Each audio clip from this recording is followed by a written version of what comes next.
One, two. Childhood living, easy to do.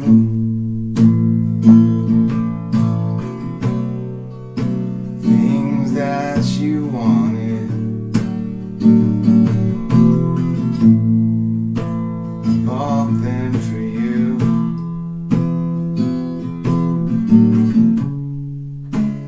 Graceless lady, you know who I am. You know I can't let you slide through my hand. And wild horses couldn't drag me away.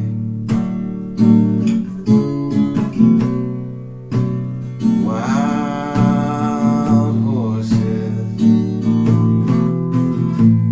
couldn't drag me away. I watched you suffer a dull aching pain.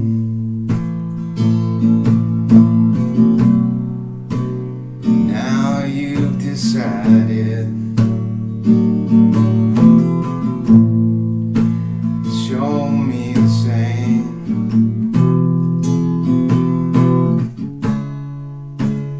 No sweeping exit,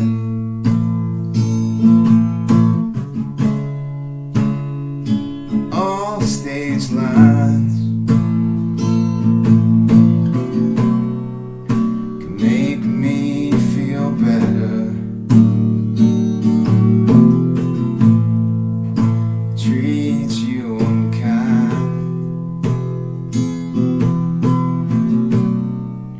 And wild horses couldn't drag me away.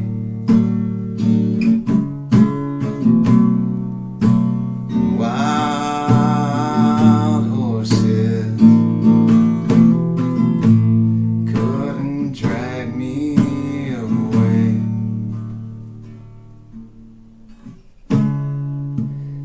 I know I dreamed you a sin and a lie.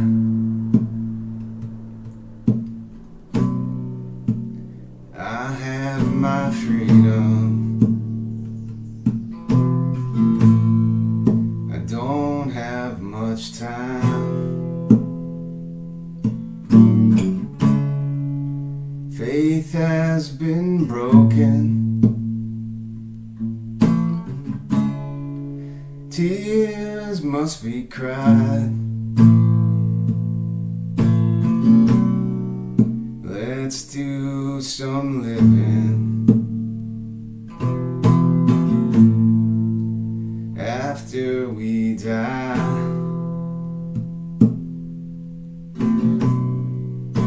And wild horses couldn't drag me away. Wild horses couldn't drag me away.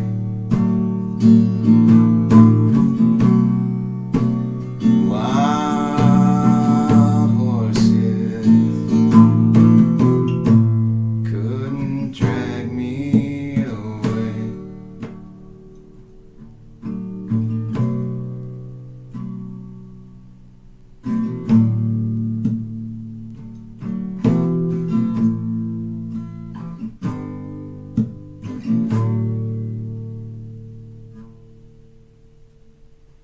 Yeah, I'm gonna see how that sounded. the point of this, if you're new to this channel, like I'm not trying to do a professional. This is probably the third or fourth time I tried to cover this, and I think it's good enough to get the general sentiment out. I haven't played this song in a while, so I had to read the lyrics while I was doing this. The lyrics are actually really good.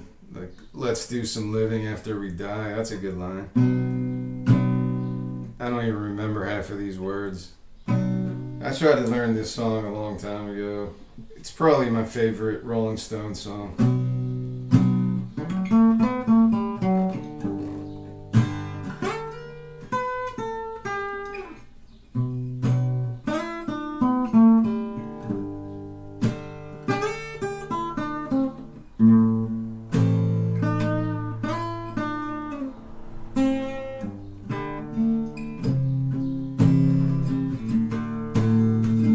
Just cool chords.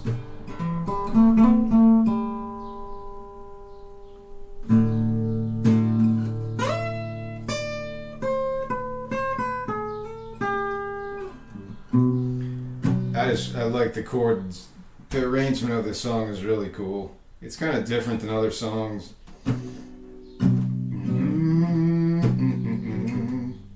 If I practiced it more, I can make it more my own, but there's not much you can do to this song. It's just a really, really well written acoustic rock song. There's cool instrumental parts, but I'm not going to try to copy, duplicate, that's replicated, because I can't do that any justice to try to do a solo or anything. And the reason I picked this song, Rolling Stones, today, I just did my anatomy of a song for baseball on the radio. And for some reason, this song popped in my head because it kind of has the same chords, G, B, it has an A minor. Baseball on the radio. Oh, shit, I forget how it goes now.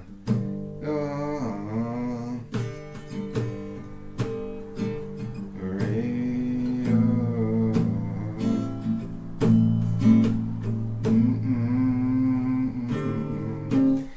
It uses some of the same chords, and for some reason last night I kept thinking of Wild Horses to do today, and I thought about it again later when I was playing baseball on the radio. It kind of made me think of Wild Horses.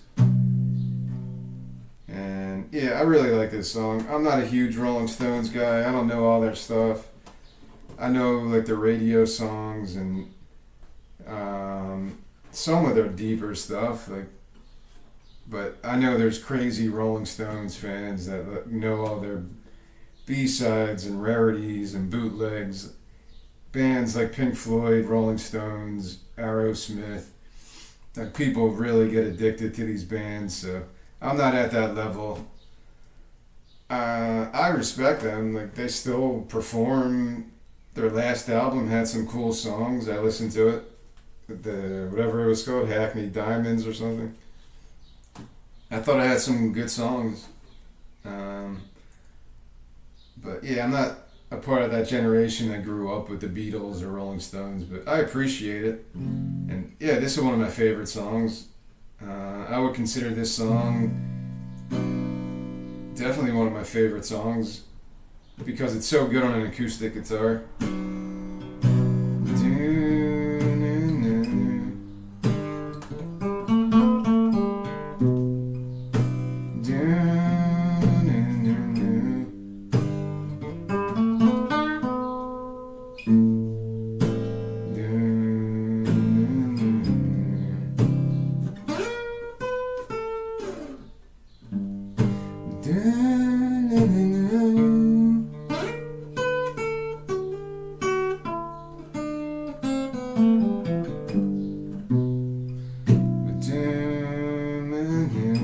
You could jam on this. It's a good summertime song.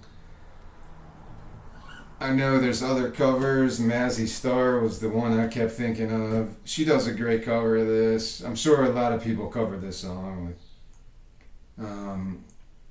it's a classic song. If I had to pick one Rolling Stones song, it's probably this one. It just has a really infectious atmosphere that puts you in a relaxed state of mind, and I like songs that do that. And it's a good acoustic song. The only instrument I play is acoustic, so certain songs are just perfect for acoustic guitar, and this is one of those songs. But yeah, I like the chords, the chord arrangement. It's very influential on some of the songs I've written in my life, whether I even was aware of it at the time or not. And yeah, I would spend time to learn this song by heart because I like this song that much. It's tough when you have to read the lyrics, but I don't want to take all day and learn the lyrics and be able to perform a song that professionally. That's not really what this series is intending to do. Plus, I'm not in the right environment to be playing guitar all day. And I tried to do this in the quickest takes I can do it. This one took me maybe 4 takes because I kept messing up some of the chords. I don't even know if I sang the vocal melodies correctly because by the 3rd verse, I forgot how he sings it. The I know I dreamed. I think that's how he sings it. It's in a while, but I'm not positive. I have my freedom. I don't have much time. It's just a really cool song, man. And it's got a country feel to it. Like, I want to sing it in a country voice almost. Like my fake country voice. I want to sing this song like that. Do, do, do, do, do. I could hear like Johnny Cash doing this song. When he did that cover album of like 9 Inch Nails and stuff, this could have been a song he did. Because I could hear him doing this in like his slow down old man voice that was really emotional. And I think that would have been a cool song to pick. I'm not sure, I don't know that album, what other songs he picked. But yeah, Johnny Cash would have done this really cool if he would have done this later in his life.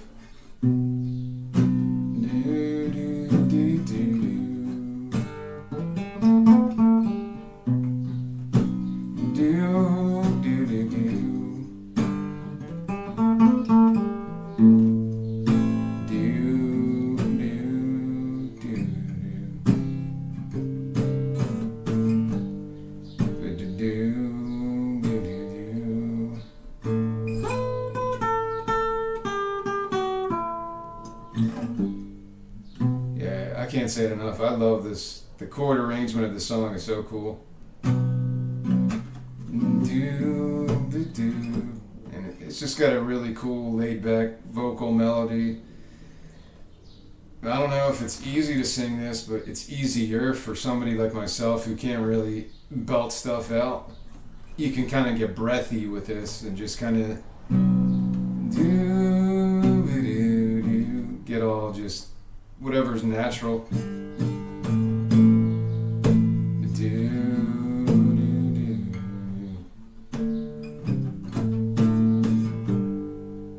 It's not the most difficult in terms of the chords used or anything. Yeah, it's just a great song. Like, I can't pretend to be a huge Rolling Stones fan. I don't know half their discography. Sticky Fingers was the one album that I liked the best, I think. Because I think this is on there, right? Sticky Fingers. When I was making my list of my favorite 501 albums, I think that's the Rolling Stones one I selected. Exile on Main Street's cool. To be honest, I don't even remember it that well. A lot of people pick that one. I don't know, the Satanic Majesty, whatever that's called. I never listened to that one. So there's a lot of Rolling Stones that I haven't been I haven't listened to yet. So even a band that's as big as them, like there's so much I haven't heard in my life. It's tough to listen to everything, man. Like to be very knowledgeable about a band like that, because people view bands like the Beatles and Rolling Stones like they're a religion almost. People get really knowledgeable about everything they've done and follow them like a religion. So yeah, eventually I'll get more into it. I was probably more of a Beatles fan because maybe there's less albums to get through from the Beatles, and maybe it's more accessible at some level. I don't know. But yeah, I'll have to explore more Rolling Stone stuff because I don't know as much about them. And I know when I make my top 10 Rolling Stone songs, it'll probably be tough to pick 10 because I'll start to notice, holy shit, I forgot about that song. I forgot about that song. Wait, they wrote that song. Like Time Is On Your Side. I believe they wrote that. And then there's like an Irma Thomas cover of it that's really cool. The coolest part of when I made my... Whatever made me go through that months and months of listening to albums to create my 501 favorite albums or 501 albums that influenced my life, it turned me on to a lot of different of artists. Roy Ayers, Irma Thomas, Ornette Coleman, his science fiction album, which is weird, Lee Dorsey, a lot of people I never heard of before. You get into a rabbit hole and it leads you to different things. Don Covey, which has the Rolling Stones kind of appeal to it. Don Covey. And yeah, that's a cool part about it because Rolling Stones were influenced by so much American things, blues music and stuff like that, just like Led Zeppelin.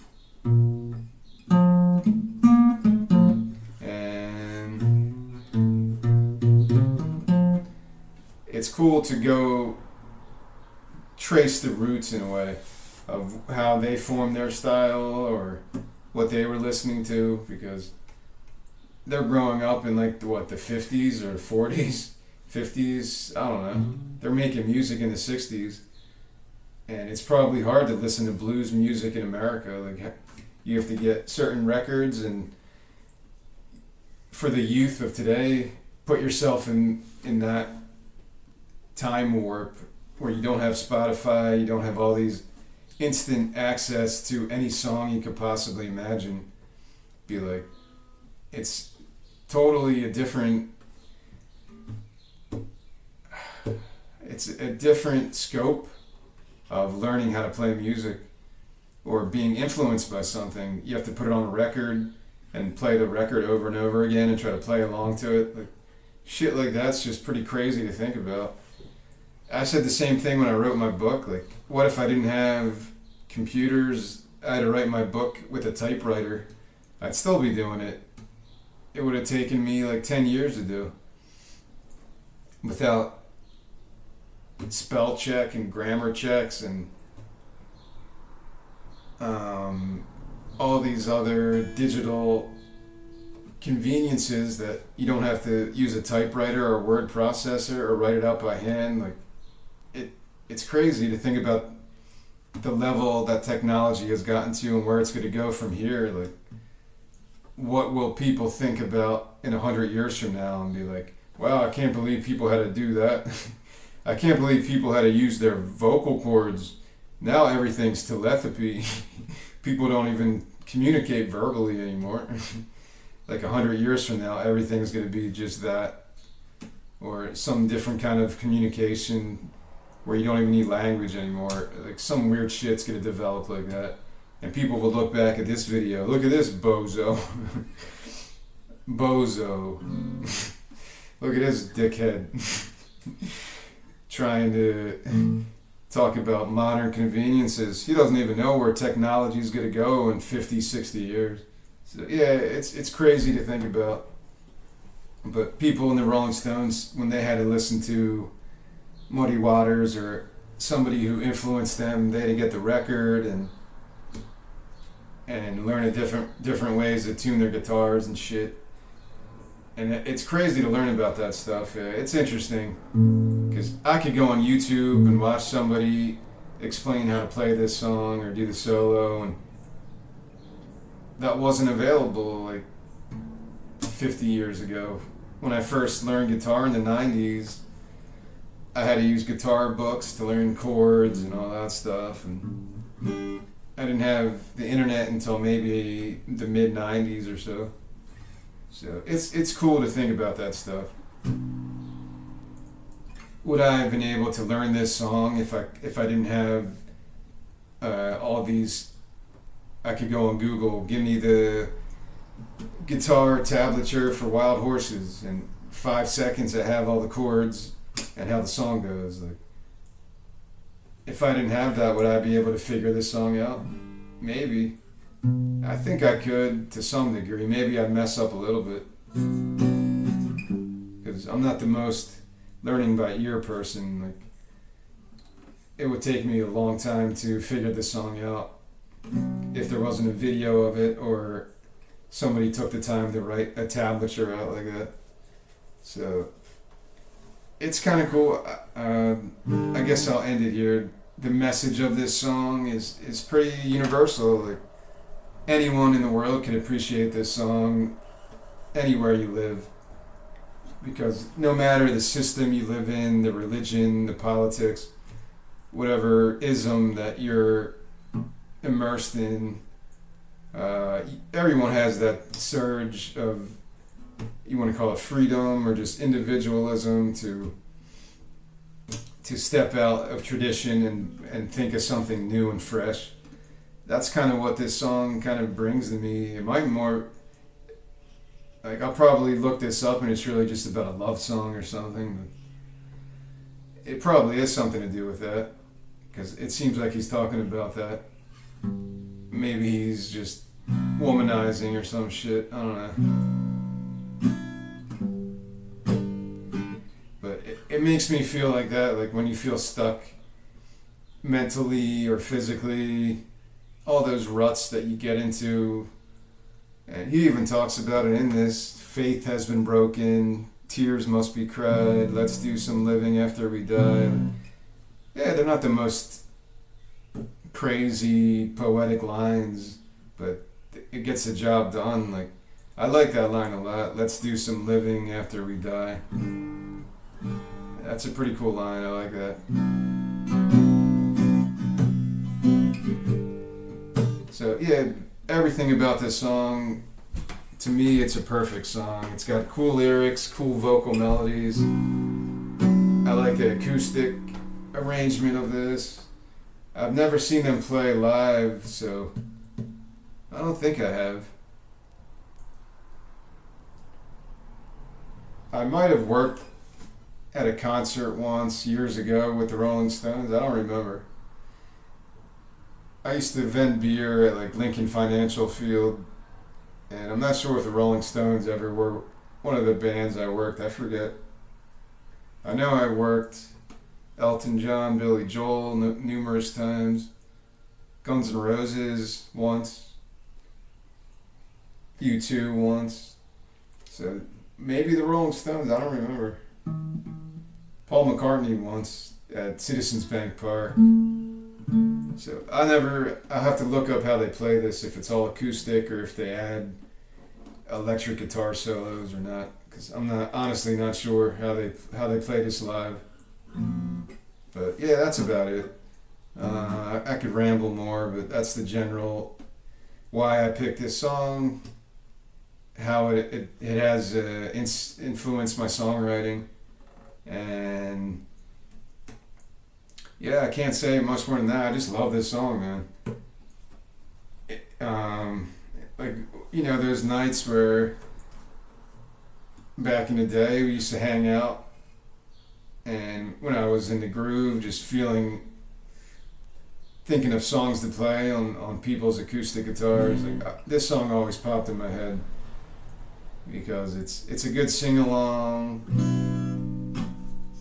Even though it's not the most like happy song, it uses minor chords. It's a cool party song. Like you jam this at a party, and it could like make everyone feel that groove. I wouldn't classify this as a happy song or a sad song. It's just I don't know. It's a very natural song about life. That sounds corny, but that's kind of how I feel about it.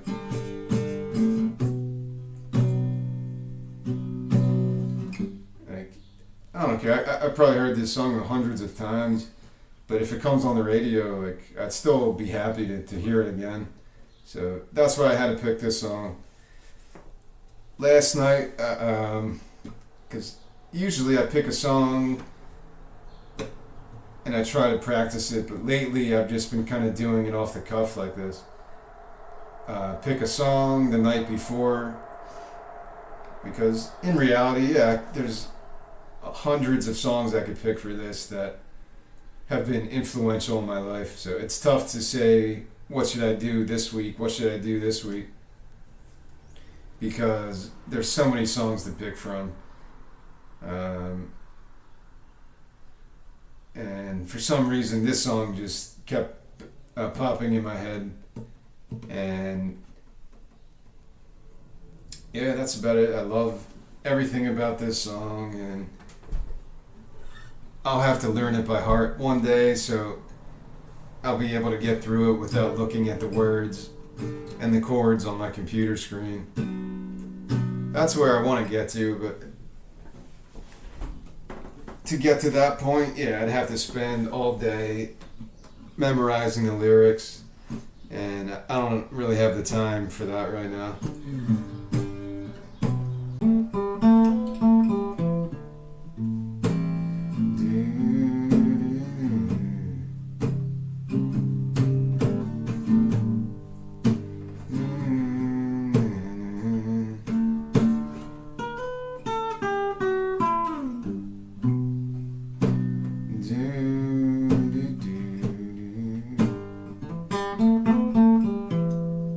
It's like this song could work just mumbling. It's just so fun to play. Or if you had like a fiddle arrangement, instead of singing it, you just use a fiddle to do the vocal melodies. It's just one of the best juxtapositions, or whatever word you want to put there, between a vocal melody and the chord arrangement. It's like such a perfect blend. I don't really know how else to describe it. I just love this song. And yeah, it's a definite song I'll have to keep in my repertoire if I ever get a repertoire one day. Like if I go busking, if I ever got the guts to go busk on some street corner, and I didn't have the luxury of having my computer in front of me, and I want to try to make some money busking one day, this would be a song I would try to learn by heart, because I would love to play this, and I feel like people like this song. It's kind of universally loved like that. Relatable message and just a relatable groove. Really, it's just the groove that gets me.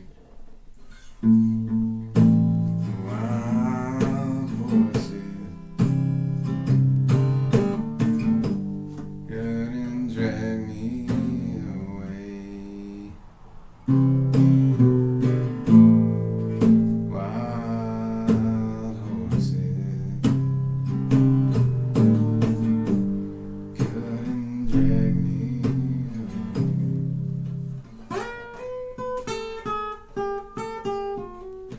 Well, that's it. I'm gonna just ramble more nonsense if I don't stop the video now. So, if you don't know the Rolling Stones' Wild Horses, go check it out. That whole album's great.